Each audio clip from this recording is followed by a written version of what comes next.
Welcome to It's Personal and Entrepreneurs Podcast, episode 10. We've got a super special guest with us today, David Jones, 850 Company. David, we're really happy to have you here. Appreciate you guys having me, man. Appreciate you coming on. One of the things we really like to start with on all of our shows, because it is about business, but also the personal side of it, is just talking a little bit about the start of your business journey, entrepreneurship, not entrepreneurship, kind of all the stuff, little things, Reader's Digest version you did in between, and how you ended up to what you're doing now. For sure. Thanks for having me, first off. Yeah, absolutely. It's funny. I feel like we know each other so well that, y'all have kind of heard this story before, but I'll make it long story short. I finished college in 2014, graduated from Florida State, and got a big boy job in corporate America. And got to work with my dad. He'd been with the company 35 years, and really cool experience, but I hated the job. It was terrible. Yep. Learned a lot from it, though. Very thankful for that opportunity. And just decided that it wasn't for me. And so after that move, after I finished college and did that for a couple of years. What was that job? So I was in sales. Okay. Selling commodities, corrugated boxes, stretch wrap, stuff like that. And national company, Birmingham, South Florida, Atlanta. And just wasn't for me. Just corporate America wasn't for me. While I was in college, I rented jet skis on the beach for a guy named Doug Mills. And got to kind of see that, it was a laid back job. You're in college, you're working on the beach, you're with your buddies, and it was a lot of fun. But I was working that job, and I said, to hell with it, man. I'll just go back to the beach and start my own jet ski rental company. So that had to be in 2016. And, that was the first time in my life where I'd actually had to start a business from nothing. Yeah. Growing up, I always did odd and end stuff, like when I was younger, back when iPhones were affordable, I'd buy iPhones off Craigslist and sell them on eBay, right? Yeah. Making an extra buck, or working in a bike shop and buying motorcycles and flipping those. I always loved the idea of being able to generate something and cultivate, business, I guess. But yeah. Before I get yapping on that, so I went back to the beach and I started my own thing. In 2018, Hurricane Michael hit. We're all familiar with that.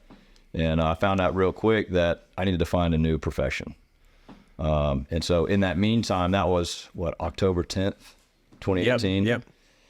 It down to the day, huh? Yeah. Was it really that big? Yeah. So October, it gets slow anyways. You get off the beach and you got a couple months off. So I got on with a debris cleanup company here in town as a project manager over the big grapple trucks. Everybody remembers those. Mm-hmm.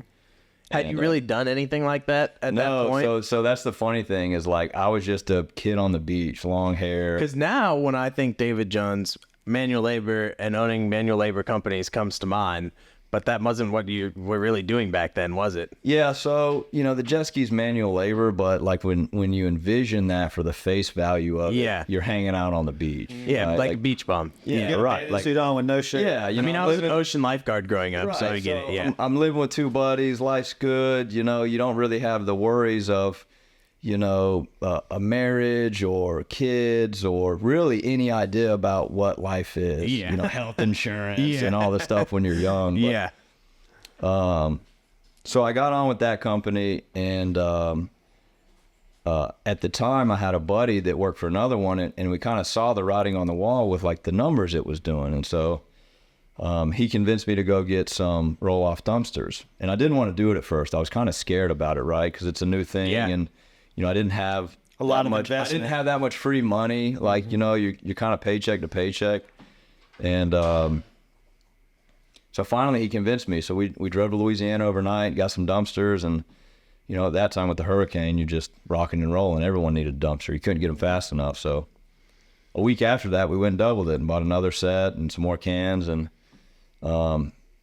fast forward to where we're at now, that's where it started, was roll-off dumpsters. And then I kind of got burnt out on that. I got my first employee, and me and my partner split up, and, the trials and tribulations of where we're going with this business. And so it kind of led into this landscape, dirt work, hardscapes. We're there on site. How can we provide a service to these people that we're providing dumpsters for? And so, anyways, here we are now. We're 5 years into it. I feel like it's 10 from all the overtime we work, right? But yeah, I guess to sum it up, How many employees do you have now? So full-time guys, I oversee about 16 guys, and that fluctuates Okay. between, 14 to 18, depending on, And when so you started with basically one roll-off, right? right. And you and a partner. Yes. And now you got 16 employees, and how many roll-offs, pieces of equipment, trucks? Yeah, so I could bore you with all the details, right? But we got a lot of vehicles and a lot of pieces of equipment. I know you and do. a lot of maintenance bills. And, Yeah. a lot of calling sick days and all that, But we're super blessed and super, super thankful for every opportunity that's been, not handed to us, but that's come about, So it's kind of surreal to look back where we started and where we're at now.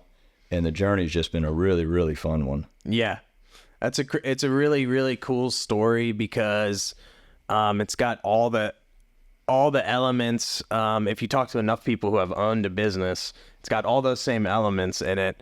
As far as you almost didn't want to do it at first, it was scary. You didn't have the money, but you just started doing it. And opportunity kind of met with some circumstances, even though the storm wasn't a good circumstance. Life is funny that way. Opportunity and circumstance sometime align. And when they do, if you do the right things and you look at it the right way, you can really kind of take flight with it. It doesn't mean it's easy, but when you know you're onto something and you stick with it, it really can pay dividends. Yeah, for sure, and we were kind of talking about it beforehand about you look back and influences in your life and people weighing in on things. And when I was a kid, my dad works with me now. Which is super cool. Yeah, and it's all full circle. That's the beautiful thing is it's all full circle. But when I worked with him, he was showing me his business and how things were conducted. And, I was just a young kid out of college. I didn't care about, 3 mil trash bags and, whatever. I'm just trying to get a job. Sell something. Right. You know what I mean? And fast forward to where we're at now, and he's retired recently and working for me full time.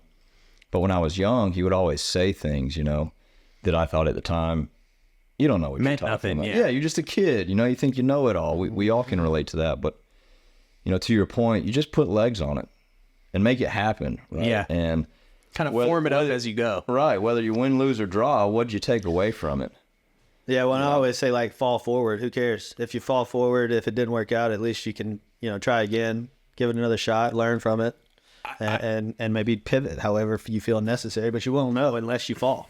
And Andrew and I talk about this all the time. Like, I think it's a healthy practice to do. It's almost become a bit of a game, but when we do something very quickly or handle a situation in our business now very easily, we try to identify where we learned that from in all the shit we failed at beforehand, and that's why it was easy. And that kind of gives yourself a little bit of grace to your past a little bit too, because you're like, okay, that's why I had to deal with that, because now I'm able to deal with this like that. And I think that's the truth is as you get older, or maybe more wise, if you will, you can kind of reflect on all the things that were tough. And I'm not looking forward to things that are tough happening, but I do know my frame on when something difficult happens or doesn't go my way is different, so it's easier to deal with because I know I can take something away from it, to your point. So the other day, something happened with my fiance, Ashley, and her car's acting up. Yeah. And she was freaking out about it. Yep. And to me, that's a normal day. Right, between trucks and trailers, and something's gonna go wrong. Hey, we were over on our lot the other day. The piece of equipment over there had an oil leak on it. Yeah, John was out there doing something on so heat coolant or something. He texts me, right, and I'm like, man, just fix it, like, Figure it out. yeah, or just go buy some more coolant and we'll get it back to the shop and we'll fix it. But that's normal, right? So when Ashley, not that she got emotional, but you could tell that she was just kind of taken back, like. And bless her heart, she's the sweetest human being I've ever met, but she's not adapted to those situations. Yeah. Yep. Like, we are, because we've been in those situations. Now, there's things that I stress about that she doesn't, and that's the cool thing about these relationships and these dynamics is that Balancing. What I may be good at, she may not, and vice versa. But I did have to laugh a little bit, because I said, hey, you can come drive one of the trucks. It'll be fine. It's all good. You're going to have a solution. breakdowns, Being a business owner or entrepreneur of any kind, though, you kind of learn, even a leader in corporate America, like if you manage a lot of people in corporate, it's the same thing. You're going to wake up, and I used to always tell my team when I was a corporate manager, we wake up and eat problems for breakfast. There's gonna be problems. If you think there's not, you woke up incorrect, because there will be problems every morning when we wake up in your office, in our region, in our division, and it's how we come up with solutions. That is whether we're doing our job or not. If there wasn't problems, why do they need us? So be thankful there's problems and figure them out. And I think you get into that mindset eventually, but it's not something that everyone deals with necessarily. So sometimes people ask me, they say, what do you do? And I say, I'm a firefighter. Yeah. We just putting out fires, you know, and that's the truth of it. You know, whether it's, you know, in real estate or land management or construction, or if you're baking cookies at a bakery, right? You have problems. How do you handle those problems? I think you're a fire marshal more than you are a firefighter. Well, you could classify it a few different ways. Either way, there's fires, and we got to put them out. We got to right? Yeah, we got to deal with them. And if you don't, it's going to burn the house down. So, you know, just trying to keep a calm, cool, and collected mindset about, you know it's going to go wrong. Yeah. We know something's going to happen. How do we handle? And that's for life in general, right? Struggles of day-to-day life. You know, everybody has sick kids, and everybody has things that come up. But trying to not get too emotional about those things. And really, lately I've been in this thing where I just remind myself, we're on a floating rock in the middle of the universe, you know, and all the little stuff that we stress ourselves out about, you know, really is kind of irrelevant. Yeah, true. Monday's going to come. You know, the weekend's going to come. The sun's going to rise the next day. But yeah, I mean, that's the exciting part about what we do, is that it's always something new. So I guess that leads me into like a good question too, is obviously, like, you know, personally, professionally, we're all at varying ages here, but I know, you know, you have a child on the way, you're engaged, you have a business owner. How do you manage like fear day to day, and how has that changed, do you think, from when like maybe you were younger to now? Well, we still have it, right? We still have fear. So I guess to answer your question, how do I handle that, is just diving head first, right? Like, do you remember being a kid and jumping into a pool, or like being scared to jump into a pool? Yeah. And you got some people that just throw their kids in. Yeah. Right? I think that's a good example of like, just go and do it. Yeah. You know, within reason. Now there's things that are out of your control that, you know, we worry about, and that's okay. But from a business standpoint, I'm in the mindset now where I believe in my ability, right? And I know that I'm going to do the right thing, and whatever happens, happens. Yep. You can only control so much. You can only control so much. And there's nights where, you know, you don't get to sleep as well because you have these stresses or anxieties or whatever it may be. But then a week goes by and everything's okay, right? Yeah. So, giving it time sometimes. giving it time, right? Giving it time. There was a time when I worked in corporate America where I was trying to figure out who I was as a person. Yeah. Right. Which and stressful really time. Diving in, you know, you're at the age where you don't know who you are.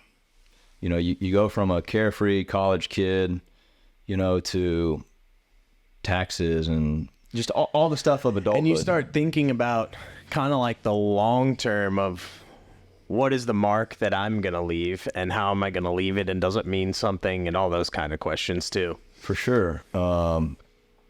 But, you know, it's just day by day. And I hate to be repetitive in that aspect, but like, you know, I battled anxiety and depression and all that stuff. And until you go through that, you don't really know. Like, I used to think that was fake.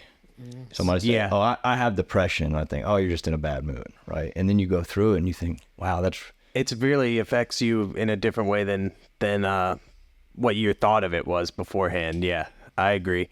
And I've been very transparent this with a lot of people. Like when we were running the restaurant, you know, for the first time in a long time, I definitely found myself in a place where you can become woe is me. You know, I've lost all this money. I've made all these bad decisions. I'm an idiot, you know, but it's that inner dialogue to a degree that gets you to that place. So it leads me to saying, I think that when you get that confidence in yourself, no matter if you make a mistake or not, fear kind of can go away to a degree, because you know that you know how to figure it out, even if you went back to zero.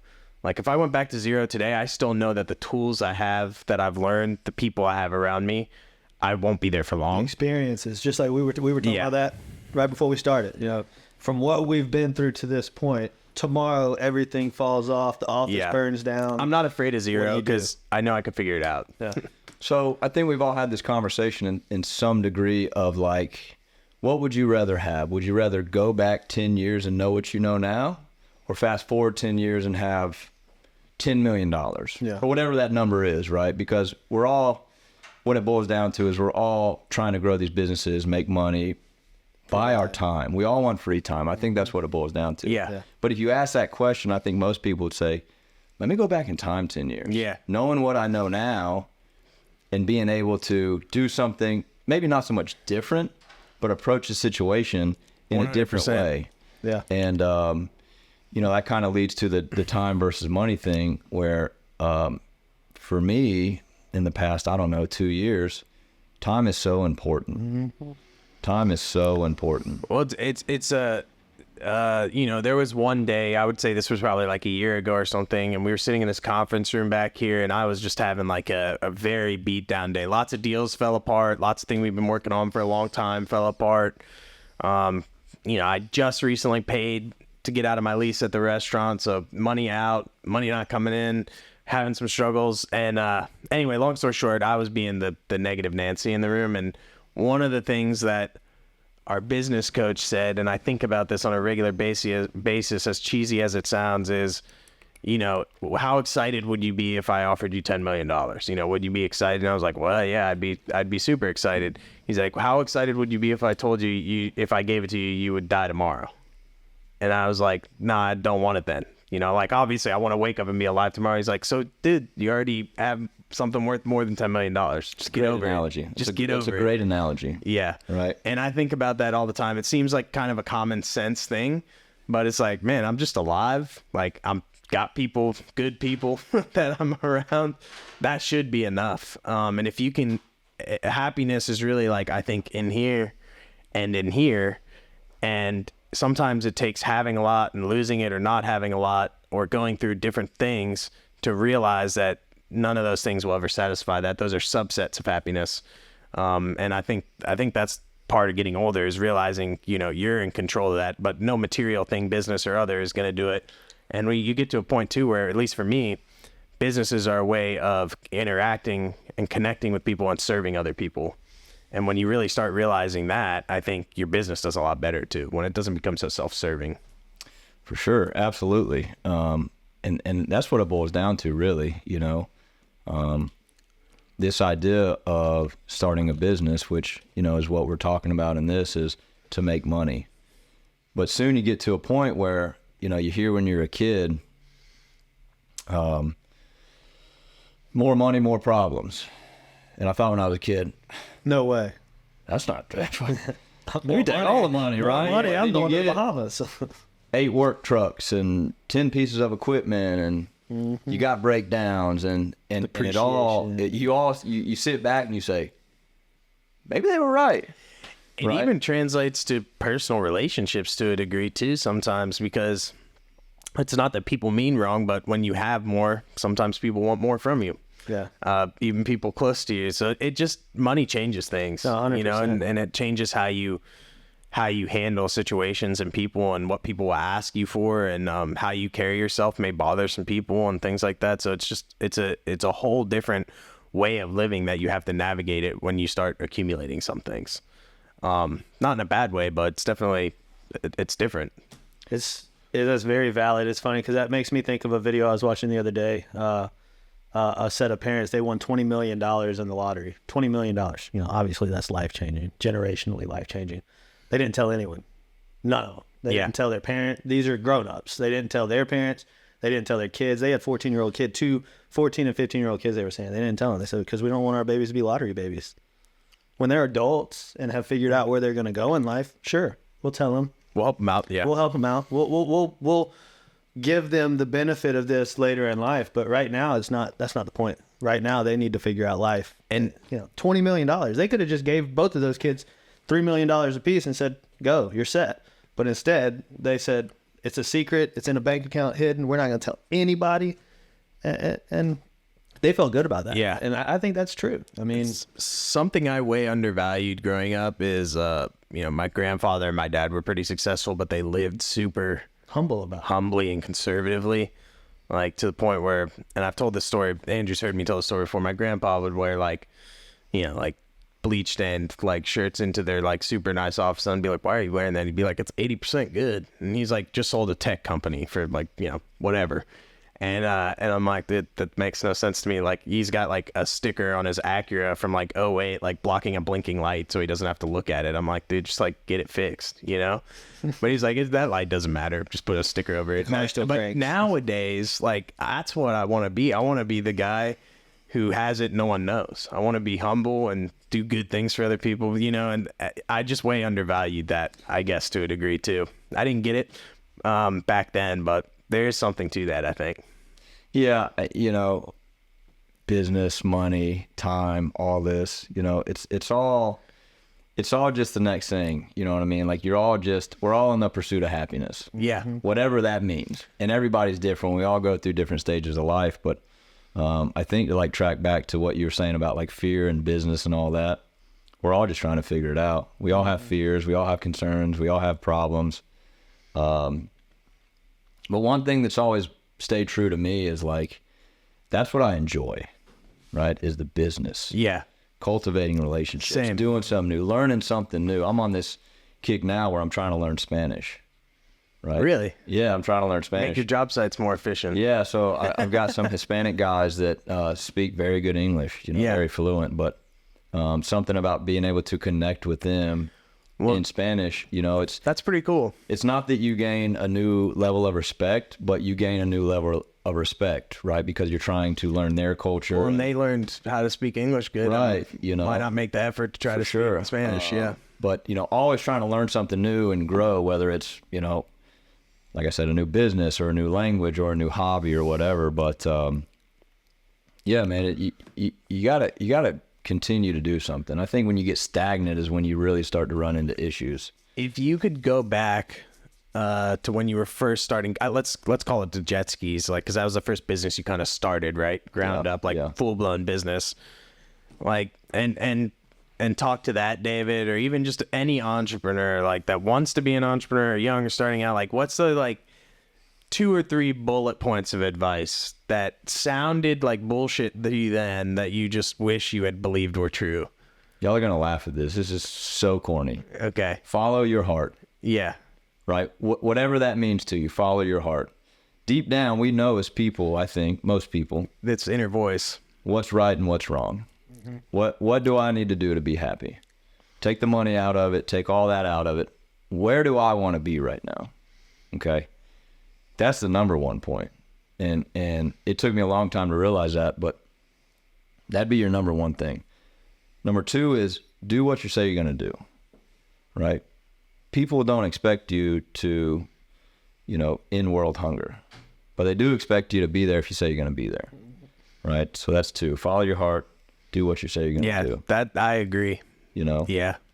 I was going to say, to the first thing, the following your heart, I think we discount, you hit on something there, which is that you already know.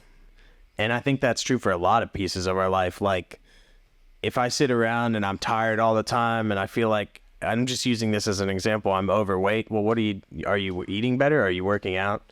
I want to own a business. Are you trying to? I think we have that inner voice, and it took me a long time, even working corporate. I knew these things that I wanted to do, whether it was working out or starting my own business, but I wasn't listening to that. I was listening to what was safe and comfortable. And that's why all of us ended up in corporate America, right? Right. Because would you say that following your heart led you to corporate America, or would you say that the expectation of society, the right thing to do, going through college, is what pushed you to corporate America? You think about, and this is a conversation for another time, but you think about society and what society wants you to do. Go to college. Yeah. Get a corporate job. Get the benefits. Get the retirement account. And all that's fine and dandy, but you don't have to do that. I got a college degree and I work in construction. And I love it. And you do probably better than a lot of people that that don't work in construction. We have good months and we have bad months, right? Yeah. But it took me a long time to realize that you have to make your own way. Yeah. Not what somebody else's. And not what you think it looks like either. Did 22-year-old David, 22-year-old Kurt, 22-year-old Andrew, did any of us truly believe when we went to corporate America that was us following our heart? No. Absolutely not. Yeah. Now, there was this huge part of me from my upbringing that always wanted to be manage people, be an executive of some kind. But I realized very quickly the image of that I had in my head was of my grandpa and my dad, Status which were quo. business owners. And so that when I got into corporate America and I was having very good results and I had good relationships with my employees, but I didn't have good relationships with my bosses, I was very confused by that. I was like, well, wait, I'm the top performer. My employee reviews are excellent. But it's because in corporate America, a lot of times things are politicized, and I was a threat because I went against the grain, even if that mean I had results. And that lack of efficiency, that like, well, we don't care. You have results. You're a threat to our position and our status here. That made me instantly, after 4 years in corporate America, just like disengage. Like the next 2 years that I worked in any corporate job, I was just like existing there. And I knew it wasn't for me at that point in time. You either fit in the box or you don't in corporate America. Yeah. I learned that pretty quick, at least in my But the day you realize that is the day that you can take a step in the right direction. Right. And put some legs on it. And And some listen, people fit in that box perfectly. Not I all don't wanna say that. corporations are like that. There's a lot of great companies that you can work at, and W-2 employees, entrepreneurs are. I know some entrepreneurs that I have a ton of respect for, bosses and people I've had at different jobs. I just knew that like it wasn't for me, and I was not political enough. Genuine relationships were of too much value to me to be able to toe that line, I guess. So I think it goes back to follow your heart, like you said. It worked for some people. Yeah. Some people like working Monday through Friday and getting weekends Absolutely. off. Or Yeah. Monday through Thursday. They get to leave the headache at home. Right. Which I envy Everybody's sometimes. different. That's the beautiful part about Life. Yeah. is that everybody's pursuit of happiness is different. How many nights Absolutely. would you say you fall asleep in bed with something 850 company spinning through your head? Probably every night. Yeah. When you were in corporate America, how many nights did you fall asleep worried about that appointment you had the next day? I think I was more worried about not having a panic attack. Yeah. Because I hated what I did. Yeah. I just hated my life. I suffered from that same thing, like, and it's kind of like what we talked about with Dave Clare or even Chris Cummey. It's like when you fall outside of your purpose, it does something inside of you. You feel it. And when you're aligned with your purpose, whatever that may mean, it means different things for different people. You thrive, I think, as people. And it doesn't always even mean monetarily. I think it just means your purpose. Following your heart is very similar to that. So, we're not the best at what we do. We're not the worst. I don't try and compare myself to other people as hard as that is sometimes with the presence of social media and, the flashiness of all that. But we just try and be the best that we can be. And I think that's a common trait for all business owners and entrepreneurs. And honestly, like the word entrepreneur to me in 2024 is almost like overplayed. I feel like everybody wants to have the label of being a entrepreneur. Yeah. Right. And there's nothing wrong with that. But they don't see the behind the scenes of a business owner. They want the social media presence, and it's more than just about that. Absolutely. And I think that's the facade that, we battle, with everything going on is that people just want that label, and they take the customer, the consumer out of it. And it becomes more about them than it does about their business. Absolutely. I agree with that 100%. Yeah. And even it takes the employee out of it. It takes the team out of it to a degree.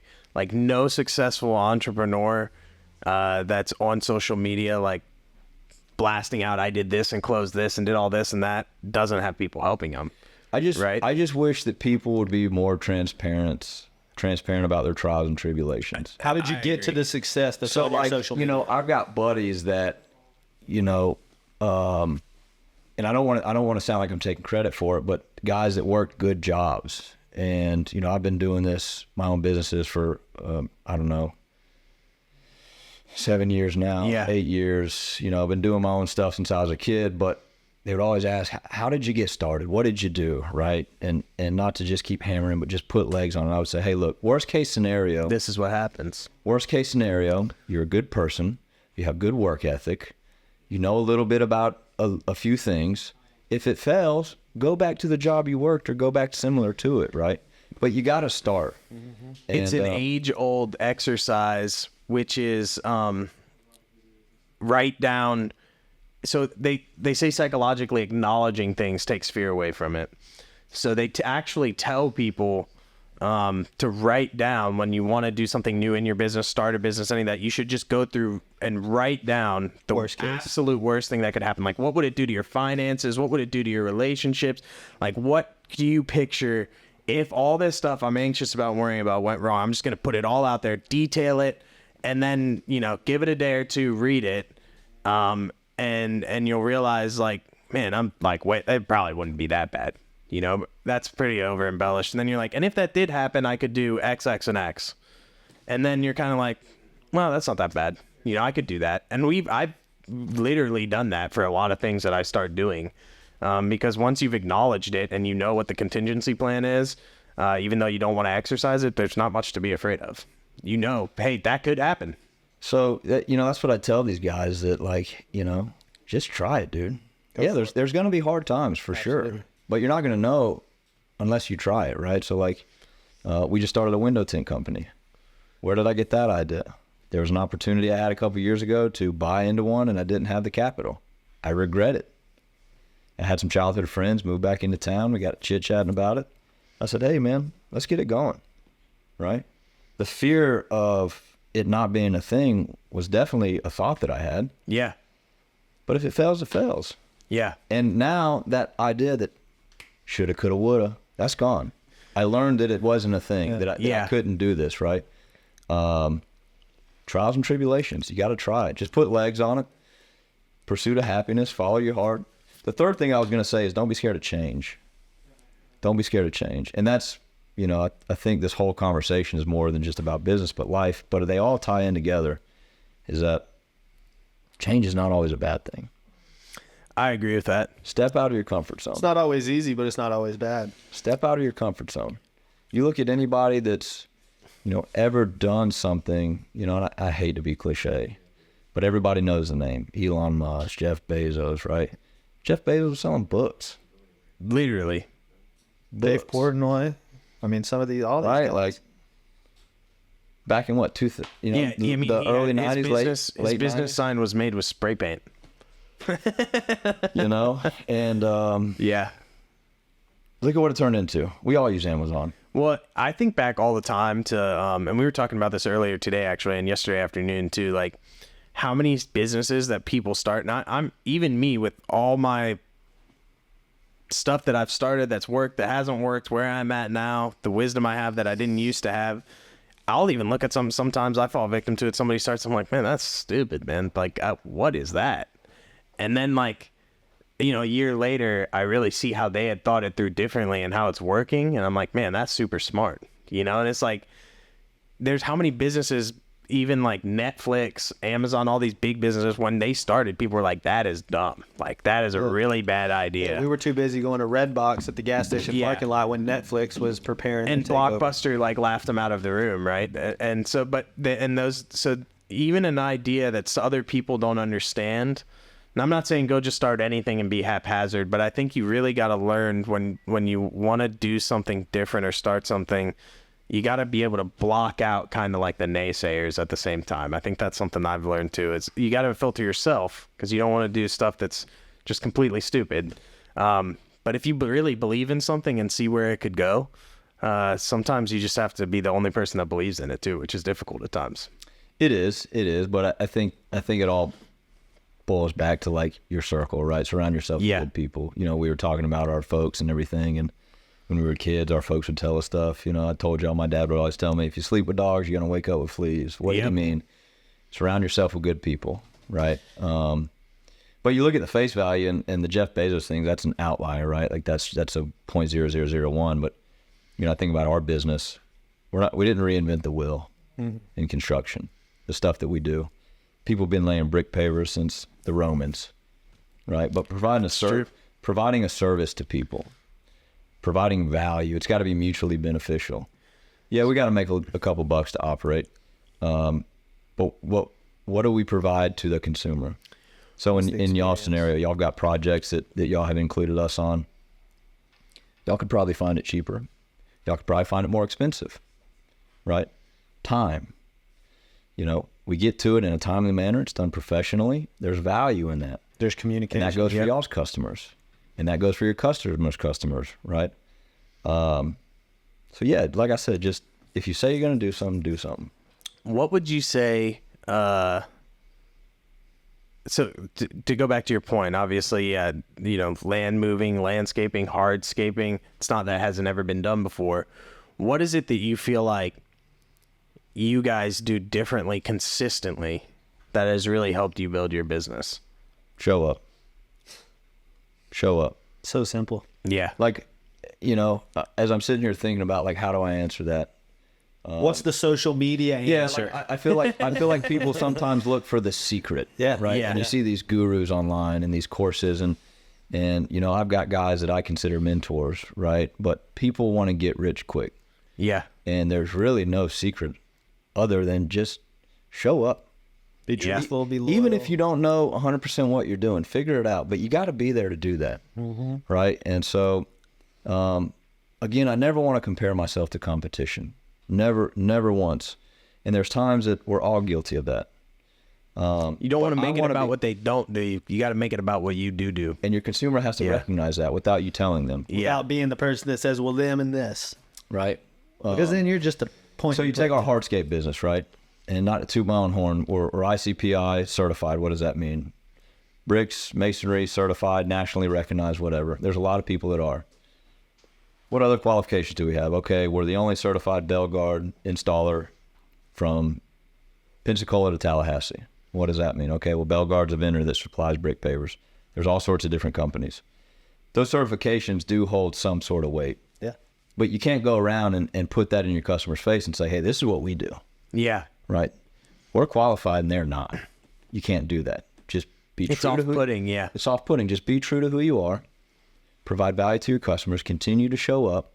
And, you know, at this point, we've been super blessed to have continual work. I mean, like I said, you know, we fluctuate between, you know, anywhere 14 to 18 guys. Sometimes we bring in extra help. Sometimes we give guys days off. But there's a lot that goes into that, you know. And we're not even I wouldn't consider us a big operation, but we're an efficient operation. And so, you know, That's what matters. that's what matters, right? There's no secret to it. But I see guys that start into it, and I'm a big fan of guys trying something new and getting into it, because I truly believe that I don't necessarily have direct competitors. I got people that do the same stuff, right? But they're not me, and they're not my crews. And they have pros and they have cons, vice versa. I mean, I agree with that. Yeah. You know, but we get lost in that sometimes. Yeah. We do try and Comparison. yeah, and the thing about it is Panama City is such a small town. You learn this as you grow your business, that it's better to work with people than against people. Yeah. Right? I don't want to be at our supply house and see somebody and say, they stole a job from me. There's that David guy. No, they got the job, and that's all that matters. Yeah. And if the customer's True. happy, then hey, hats off to you, Yeah. right? Sometimes the customer's not happy. Sometimes I get customers and they're not happy with me for whatever reason that may be. You're going to have customers. When I was in college, I had a professor, Dr. Deborah, owned multiple businesses. He was an entrepreneur. The class he taught was entrepreneurship. Okay. I was thinking about how to word that. Yeah. But he had his doctorate in whatever, communications. Anyways, one of the things that stuck with me was it's okay to fire customers sometimes, Yeah. right? It's not socially acceptable to say, hey, there's some customers that you don't want. right? But there are signs that when you speak to somebody, you say, I'm not the guy for you. I was just talking to someone about this morning and last week, or earlier this week, actually. Our business coach said a while ago, you guys need to start, as you ramp up, choosing who you want to do business with, which seemed really weird to me at the time. But there's actually been several instances recently where this person has told me they're talking to this other realtor or that or whatever, and I followed up and did the regular thing, but it started to become this like, well, they said they do this. What do you do? And eventually I just started waking up in the morning and really nicely saying, hey, you know what? Sounds like you trust them. And, cause they're in the race, you need to get your house sold. We don't need to bicker about this. Just use them. I'll take myself out of it. Cause I knew where that situation was heading. And I think that's not always what I do, but I think there's times you do have to pick and choose not to put yourself. I would have just taken any business at all at one point in time, but I think you have to choose to a degree sometimes because you know that it's going to be turning your wheels, or not everyone's the right fit for each other. But it took experience to get to learn that. that. Yeah. It's hard to say no to doing business. It's hard to say no. Yeah. Especially, you got bills and you got all this stuff, but, there's something else always comes around. There's an analogy, and I tell myself these all the time. I don't ride with music on. I just think. Yeah. I just talk. Some people probably think I'm crazy, right? But you may be the sweetest peach on the tree, and somebody may not like peaches. Mm-hmm.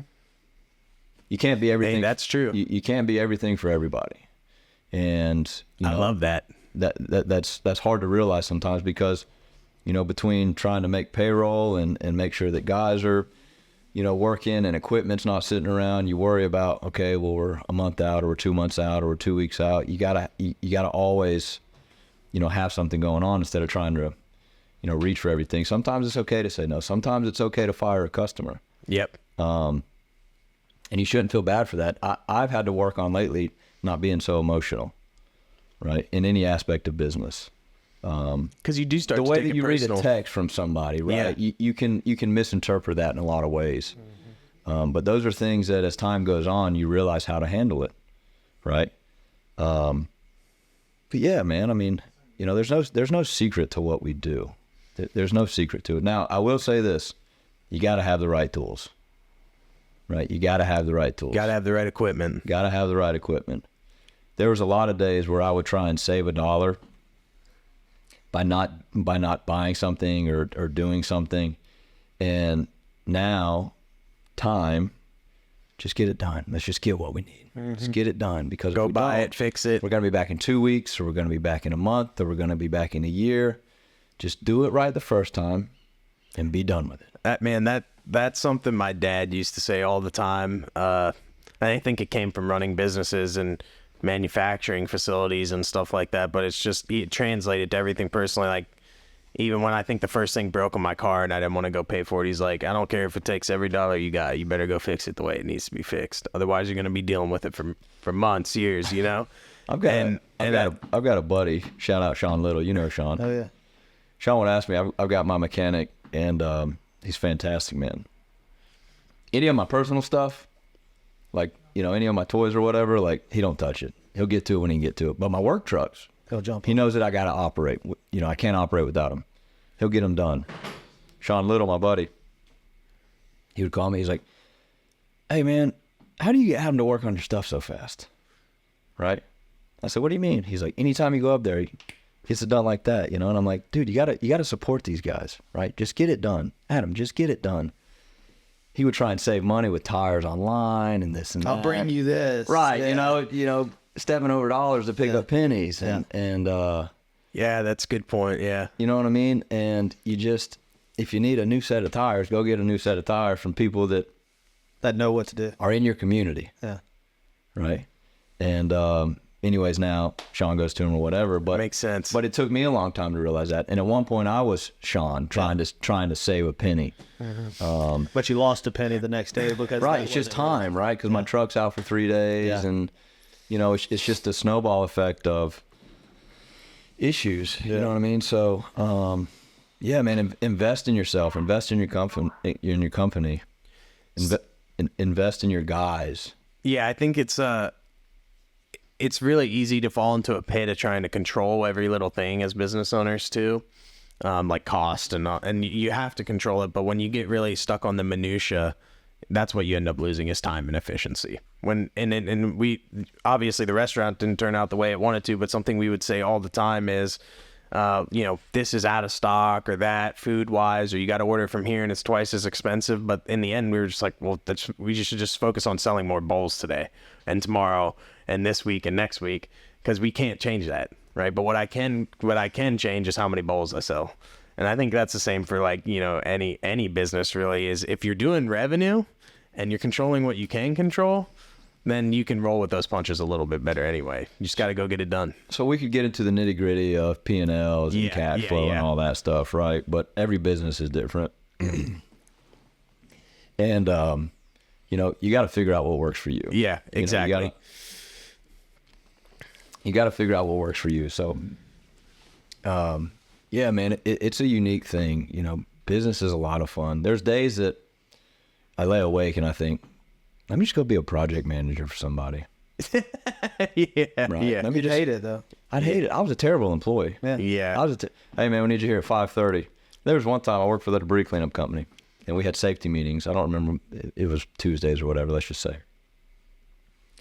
And, I'm a kid that has no idea about debris cleanup and grapple trucks and OSHA and, FEMA. And they got me out there with a hard hat and a safety vest trying to lead 50 guys driving grapple trucks, that are truckers their whole life. I ain't got a clue. And one day I overslept. I didn't show up. My boss calls me. Hey, man, how'd the safety meeting go? Yeah, man, it was good. Yeah. He said, well, that's funny because I didn't see you there. I had to lead it, right? My point of that is I was a terrible employee. Yeah. So I think, maybe I should go work for somebody. I've done that. It's not for me. Yeah. But again, you got to figure out where you need to be at in life, what you need to do, what you need to be doing. Yeah. You'll find out really quick what you don't need to be doing. Yeah. Facts. In that case, that's facts. I don't need to be leading 50 truckers at safety meetings at 5:30 in the morning. My heart wasn't in it. I didn't have any desire to be there, right? I think at the end of the day, people overcomplicate this stuff and people are hard on themselves. I'm hard on myself. And trying to get into a mind space where,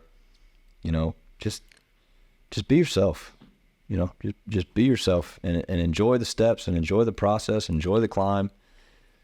I look back 5 years from now, if I could see where we were at as a company and my guys and the growth as a whole, I'd be blown away.